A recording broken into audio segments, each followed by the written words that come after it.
Hi Vlogalog. So I was gonna start out this video by talking about my own demons and referencing it, but I think there's actually something a little bit more interesting that I'm gonna talk about, which kind of plays back to Alex's video and his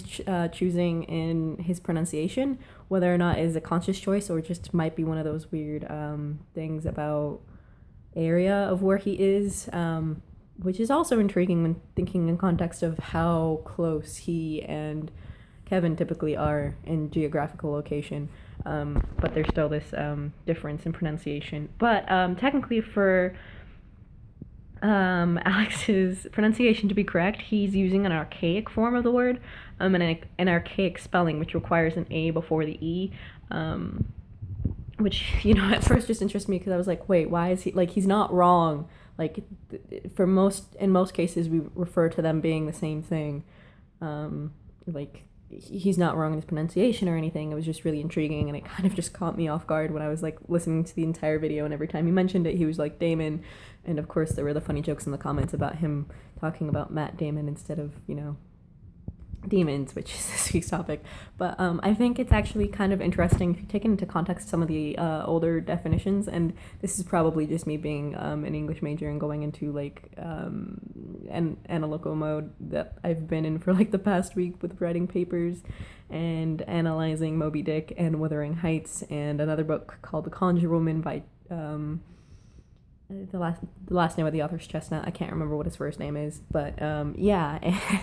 So yeah, but it's just interesting because it brings into a different frame of mind, also a different frame of thinking of Daemons, or Daemons, however you want to go for it, but I'm probably going to reference them as Daemons for the rest of the video for the context of this kind of conversation that I just want to have real quick, in the fact that, in the sense that, as far as we're talking about it this week, we're thinking of demons as like personal demons, as like bad things that are not helpful for us. They're like helping us procrastinate, or like telling us and making us feel bad and like feel guilty and not want to do things, and how we deal with them and whatnot, in that context. And of course, I have my own, and like the guilt and procrastination demon are probably one and the same and actually have a different name entirely, which is symptomatic of something else that I've been experiencing and feeling and realizing this summer, which was anxiety and whatnot. But again, pushing that aside to that's the kind of idea we had of the demon, is like, bad, all out bad. But if you actually go back to the archaic demon, the archaic form in which Alex was using in his pronunciation of Damon, it's intriguing because those ones are actually seen as a form of being between angels and humanity, and also not necessarily being a bad thing. Actually, if you go back into a lot of older literature, daemons can necessarily also refer to fae, or fairies,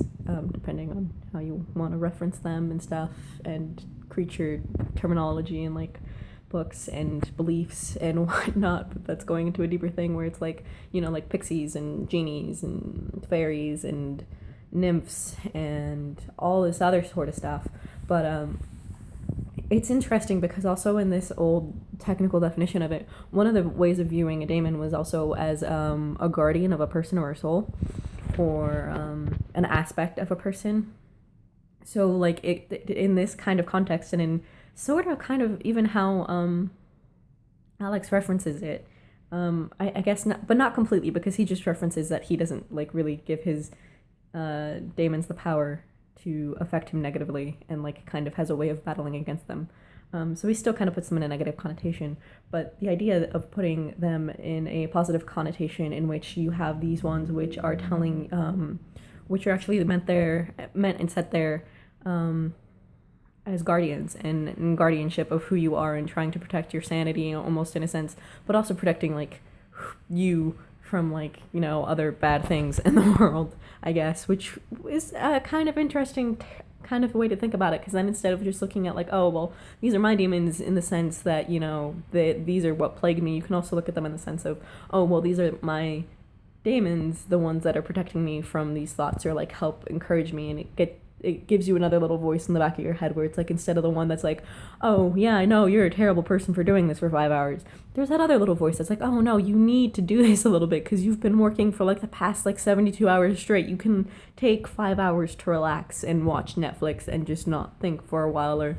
you know, the voice that's like telling you like, oh, just because you're sick doesn't mean you can't do this, and then the other little voice is like, no, you're sick, take a break or it's gonna get worse. Like,